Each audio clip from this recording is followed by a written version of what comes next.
I think one is curiosity, wanting to know. And of course that starts early, but it's a good thing to keep going all of your life, to be curious about what's happening, curious about human beings, curious about the setup, curious about human behavior, be curious about yourself, be curious about government, politics, society, banking, money, Army, Navy, taxes, what makes things work, what makes a city work, what makes a government work. I remember years ago someone mentioned Russia might conquer China. I said, if you conquer China, what the heck would you do with it? Trying to comprehend how the world works, trying to comprehend how... I remember going to Manhattan for the first time. I was so awestruck.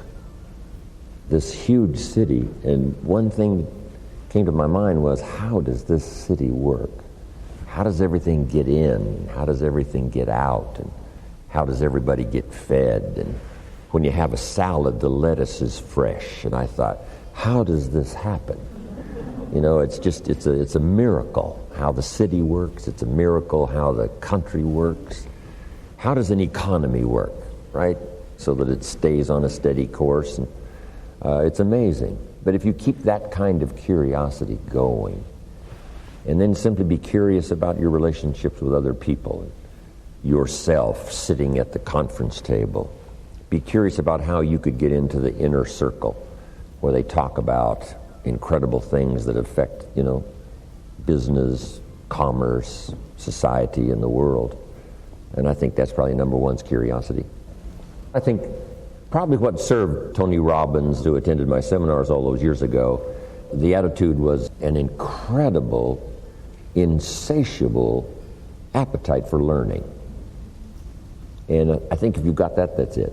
That's part of curiosity. You just want to know. So reading the books was no problem. Going to the library was no problem. Going to class and taking notes was no problem. Then I think the third one was to immediately start putting some of it into action. Not to wait till you know it all, but to do what you know and let the rest be unfolded and revealed. The illustration is, on a foggy night, if you can only see 100 feet, if you walk that 100 feet, now you can see another 100 feet. Take it a bit at a time. But for those components that really start someone on the road to success, I think that's it. Curiosity, appetite for learning, and willingness to put it all into activity right away. Then probably willingness to take constructive criticism, not put down, but criticism. It's okay, but here's another way to consider. If you just added this, I'm telling you, it'd make you twice as powerful. Somebody says, wow, I'll consider that. So there's unique ways to say it, and then there's, the blundering ways to say it. But if you can get people to give them credit for what they're already doing, add a few more things, a bit of refinement, that's it. People willing to accept that kind of constructive analysis of how they're doing. Those are some good components. I asked two good questions, I think, that are really vital, especially for mature people. Number one, what's got you turned on? Question number two, what's got you turned off? Two excellent questions. Food for thought. Years ago, shortly after I met Earl Shoaff, I finally found out what had me turned off, and I got that cured. And I got enough reasons to get turned on. And from that day until this, no one has ever said to me, when are you going to get going?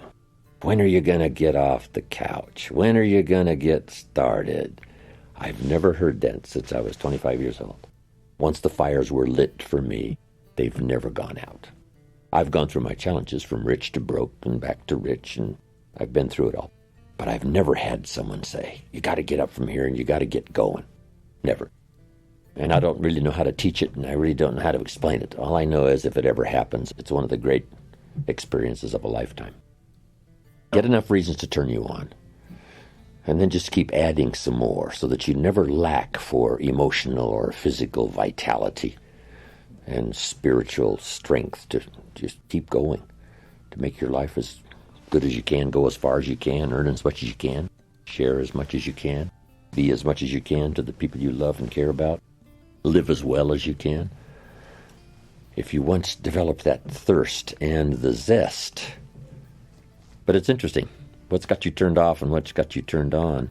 See if you can't cut loose from the stuff that's got you turned off. Maybe it's negative attitude. Maybe it's poor thinking. Maybe it's doomsday thinking.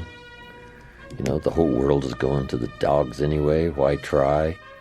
A good sermon or lyrics of a song, conversation with somebody of value might help you turn that kind of attitude around.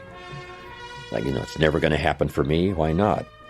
Can a boy 8, 9 years old buy a bottle of soap for $2 and sell it for $3? And say, yes, he probably could. Say, then that means everyone has an answer. Doesn't matter who it is. Everyone can. Not everyone will, but everyone can. And there's no reason why you can't.